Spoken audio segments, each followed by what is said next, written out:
Geng, tengok. Memang ngam-ngam dia punya cutting. Fitting dia memang cun. Memang ngam.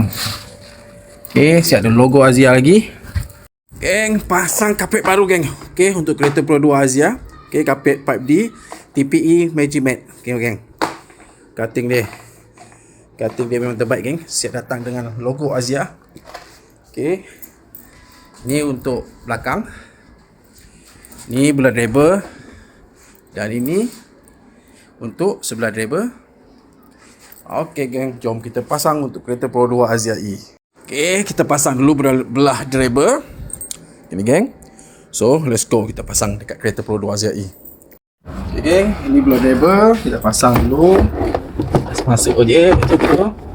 Yang ada yang ni, nampak ni ada bunjuk-bunjuk ni. Okay, masuk kat sini je. Ni, kamera nampak ni.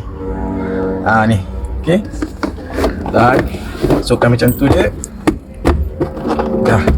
Tengok geng, cutting dia memang ngam-ngam geng. Cutting dia memang cun. Fix. Masuk. Okay. Tengok geng, tengok. Memang ngam-ngam dia punya cutting. Fitting dia memang cun. Memang ngam.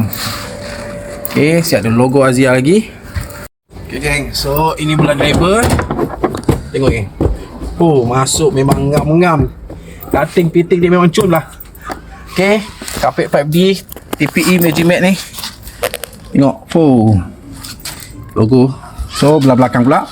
Okay, ini belah penumpang. Ini belah driver. Penumpang. Yalah penumpang lah. Okay, ni driver. Macam mana geng? Cun nak cantik tak? Okay, untuk belakang ni pasang untuk belakang. Duduk memang ngam-ngam geng.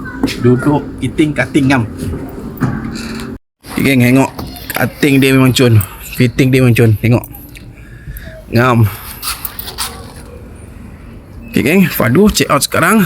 Belum stok habis.